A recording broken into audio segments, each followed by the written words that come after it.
नमस्कार my friends आसतु शुणा से लंकेश्वरी देवी आज द्वितीय अध्याय। सात भौणी सांगरे देवी पाती पूजा पूजारी जलरे बुड़ी करती पूजा।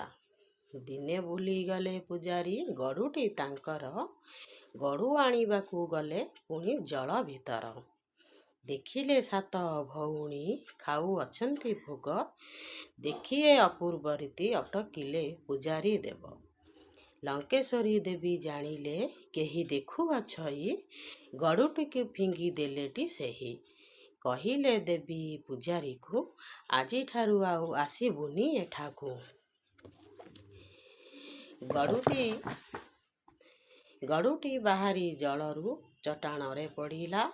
सेही दिन चटाण उपरे माँ लंकेश्वरी देवी पाइले पूजा। ये थिला लंकेश्वरी देवी कविता किपरि लागिला मतामत लेखि निश्चिंत जणेबाकू अनुरोध। अपेक्षा पुणी आसंता काली को रहुचे। नमस्कार।